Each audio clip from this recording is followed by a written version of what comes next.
प्रायोजक है दगरू सेठ jewellers, GM road near radio station. देश के प्रधानमंत्री नरेंद्र मोदी का 75वां जन्मदिन दरभंगा में मनाया गया। एक खास अंदाज में 75 किलो के लड्डू का काटा गया केक। दरभंगा के शास्त्री चौक के पास बिहार सरकार के राजस्व एवं भूमि सुधार मंत्री संजय सरावगी ने अपने आवासीय कार्यालय पर 75 किलो का विशाल लड्डू का केक काटा। प्रधानमंत्री नरेंद्र मोदी की तस्वीर के सामने सांकेतिक रूप से केक खिलाकर उनके दीर्घायु होने की कामना की गई। इस मौके पर पूरे परिसर में नरेंद्र मोदी जुग जुग जियो के नारे गूंजते रहे। जन्मदिन समारोह में बड़ी संख्या में भाजपा कार्यकर्ता और शहर के कई गणमान्य नेता भी मौजूद रहे। सभी ने प्रधानमंत्री के लंबे और स्वस्थ जीवन की शुभकामनाएं दी। बता दें कि यह पूरा कार्यक्रम बुधवार की शाम 4 बजे आयोजित की गई। नव भारत के विश्वकर्मा देश के यशस्वी प्रधानमंत्री नरेंद्र मोदी जी का भी 75वां जन्मदिन और प्रधानमंत्री जी का जन्मदिन सेवा पखवाड़ा के रूप में मनाया जाता है। सुबह से वृक्षारोपण का कार्यक्रम हो रहा है, ब्लड डोनेशन का कार्यक्रम हो रहा है, दिव्यांगों को भोजन कराने का कार्यक्रम हो रहा है। मेरे यहाँ भी प्रत्येक साल 50 सालों के ऊपर से विश्वकर्मा पूजा भी होती है और आदरणीय प्रधानमंत्री जी का जन्मदिन का कार्यक्रम भी बनता है। हम लोग ईश्वर से प्रार्थना करते हैं कि माननीय प्रधानमंत्री को इतनी शक्ति दे, उनकी जो सोच है 2047 तक विकसित भारत का निर्माण और पूरे विश्व में भारत सर्वोच्च शिखर पर पहुंचे। निश्चित रूप से प्रधानमंत्री जी जो कार्य कर रहे हैं वह जरूर जो है भारत विकसित राष्ट्र की श्रेणी में आएगा। प्रधानमंत्री समाज के सभी वर्गों की चिंता करते हैं, विशेषकर जो गरीब है, वंचित वर्ग है, उनकी तो बहुत चिंता करते और निश्चित रूप से प्रधानमंत्री जी जो सेवा कर रहे हैं देश के लोगों की, और देश भी उच्च शिखर पर पहुंचेगा। ये हम लोग ईश्वर से प्रार्थना करते हैं कि प्रधानमंत्री जी को इतनी शक्ति दे, जरूर भी जो है जो मनोकामना है देश को विश्व के सर्वोच्च श्रेणी में लाने की, वो जरूर आएगा।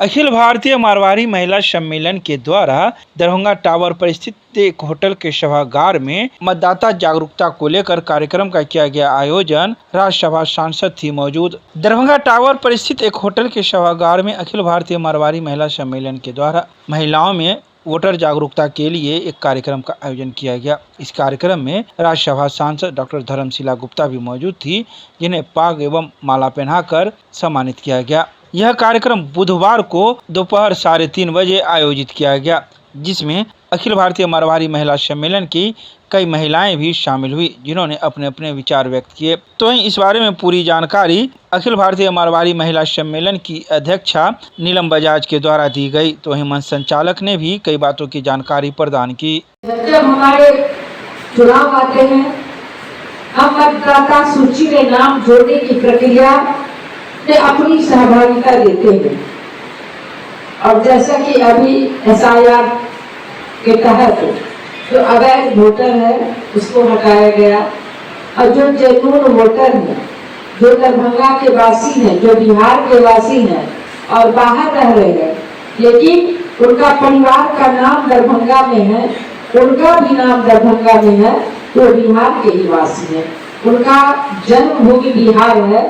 कर्मभूमि कहीं वो व्यापार अलग करते हैं, लेकिन मतदान करने इस बिहार की पावन भूमि पर ही आते हैं।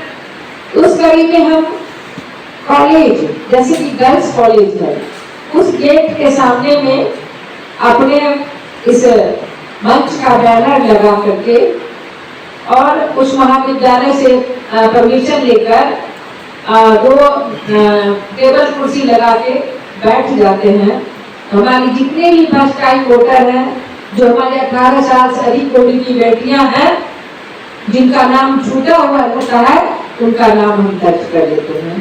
तो ये भूमिका महिलाओं की है और बहुत ही सफलतापूर्वक इस काम को हमने पूरे बिहार में करवाया है।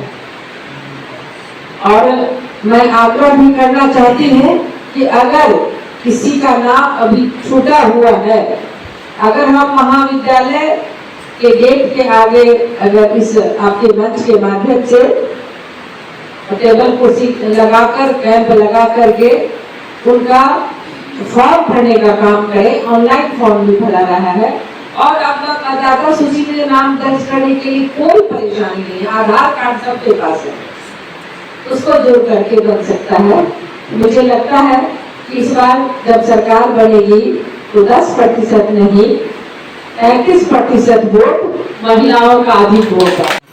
आज का प्रोग्राम मारवाड़ी महिला मंच की तरफ से हुआ था महिलाओं को मतदान के प्रति जागरूक करने के लिए। तो उसमें हम लोगों ने अपने सांसद धर्मशीला जी को बुलाया था ताकि वो सारे प्रोग्राम के बारे में महिलाओं को बताएं, उनको प्रेरित करें कि कोई भी महिला छूटे नहीं, अपने अगल बगल भी देखें। और सबसे इम्पॉर्टेंट बात ये बताई उन्होंने कि जो छूट गए हैं, जिनका नाम नहीं है, उनको दोबारा सूची में कैसे जोड़ा जाए, कि जो सूची बनेगी उसमें 1 अक्टूबर तक सबका नाम आ जाना चाहिए, नहीं तो फिर हम लोग अवेयर हो जाए और प्रतिक्रिया को करें। और दूसरी बात ये कि अब कोर्ट है उससे ये मान्यता मिल गई है कि आधार कार्ड जिनके पास है वो दिखलाने से हम लोग इससे जुड़ सकते हैं। तो ये बहुत ही आसान हो गया है, सभी महिलाओं को पता चला और हम लोग अपने अगल बगल भी ये बात बताएंगे ताकि कोई भी 100% हम लोग मतदान कर सकें। और मैं प्रीति अग्रवाल। मतदान पे कार्यक्रम था, महिलाओं के द्वारा कार्यक्रम था और हम मारवाड़ी महिला समिति की तरफ से हैं। मैं अभी मारवाड़ी महिला समिति के अध्यक्ष नीलम बजाज ने ये सारा कार्यक्रम आयोजित किया था। हमारे कार्यक्रम में आज हमारे शहर की सांसद धर्मशीला जी आई थी, जिन्होंने अपने विचार रखे, महिलाओं पे बहुत सारी बातें बताई और महिलाओं को सरकार के द्वारा क्या क्या लाभ मिल रहा है, क्या क्या योजनाएं उनके द्वारा सरकार ने शुरू की है। और आज एक बहुत अच्छी बात हुई कि हमने माननीय प्रधानमंत्री का जन्मदिन जो विश्वकर्मा पूजा के दिन है 17 तारीख का जो भी सेलिब्रेट किया, तो हम बहुत आज गौरवान्वित महसूस कर रहे हैं कि हमने ये कार्यक्रम में कई चीज़ें आज मतदान भी के ऊपर भी चर्चा की और प्रधानमंत्री जी को बधाई भी दी और कई सारे विषयों पर हमारी चर्चा। दरभंगा के अम्बेडकर सभागार में बिहार विधानसभा आम निर्वाचन को लेकर मास्टर ट्रेनर को दिया गया जिला स्तरीय प्रशिक्षण। दरभंगा निर्वाचन अधिकारी सह जिलाधिकारी कौशल कुमार के आदेश के आलोक में बुधवार को बिहार विधानसभा आम निर्वाचन 2025 के सफल, पारदर्शी और निष्पक्ष आयोजन को लेकर अम्बेडकर सभागार में जिला स्तरीय मास्टर ट्रेनरों के लिए प्रशिक्षण कार्यशाला का आयोजन किया गया। तो यह प्रशिक्षण का कार्यक्रम बुधवार को दोपहर 2 बजे आयोजित किया गया। कार्यशाला में उप निर्वाचन पदाधिकारी सुरेश कुमार ने सर्वप्रथम मतदान के दौरान आने वाली संभावित तकनीकी चुनौतियों एवं उनके समाधान पर विस्तार पूर्वक प्रकाश डाला। उन्होंने विशेष रूप से वोटिंग कंपार्टमेंट व्यवस्था, सीसीटीवी कैमरे की स्थापना एवं निगरानी प्रणाली तथा इलेक्ट्रॉनिक वोटिंग मशीन में उत्पन्न होने वाली संभावित एरर के विषय में विस्तृत जानकारी दी। मास्टर ट्रेनरों के माध्यम से ही हजारों पोलिंग कर्मियों को विशेष प्रशिक्षण दिया जाएगा। सभी को प्रशिक्षण पुस्तिका उपलब्ध करवाई गई और कहा गया कि इसे बार बार पढ़े, जिससे निर्वाचन आयोग के सभी निर्देश का सही ढंग से क्रियान्वयन किया जा सके। पोल के दौरान उनको किन बातों की सावधानी रखनी है। जो पिछली बार हम लोग डिस्ट्रिक्ट कंट्रोल रूम में थे, कई बार हम लोग देखे और यहाँ से हम लोग को बताना पड़ता था भाई वोटिंग कंपार्टमेंट इस तरह से सेट करते हैं। वोटिंग कंपार्टमेंट से दिख रहा है कि कौन व्यक्ति किसको मत कर रहा है। वेबकास्टिंग से जो सीसीटीवी कैमरा लगा है उससे, तो वोटिंग कंपार्टमेंट का ओपन सिरा किधर होना चाहिए? हमेशा दीवार की तरफ, हमेशा दीवार की तरफ। और मतदाता का मूवमेंट उस दीवार की तरफ से होकर करके अपोजिट साइड में उसके फेस पे कैमरा होना चाहिए। यानी कि कैमरा अगर इंस्टॉल्ड है मतदान केंद्र में, जहां भी इंस्टॉल्ड है उसके जस्ट अपोजिट दीवार की तरफ वोटिंग कंपार्टमेंट का ओपन एंडेड जो ओपन सिरा है, ओपन एंड है, वो खुला सिरा उधर होना चाहिए, है ना।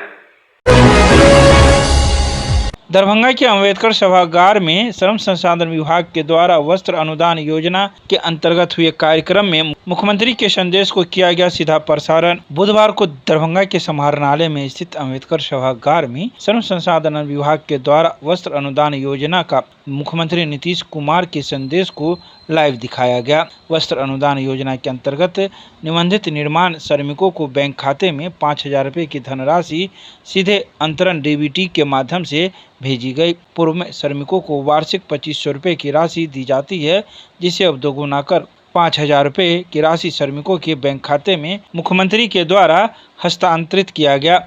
तो वहीं इस अवसर पर दरभंगा जिलाधिकारी कौशल कुमार ने श्रमिकों को सम्मानित करते हुए कहा कि बिहार के विकास में आपका महत्वपूर्ण योगदान है।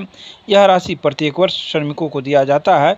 श्रमिकों के उत्थान और कल्याण के लिए बिहार सरकार नित्य नई योजनाएं क्रियान्वित की जा रही है। वहीं इन सभी बातों की जानकारी जिला जनसंपर्क के द्वारा बुधवार की शाम 5 बजे प्रेस रिलीज जारी कर दी गई।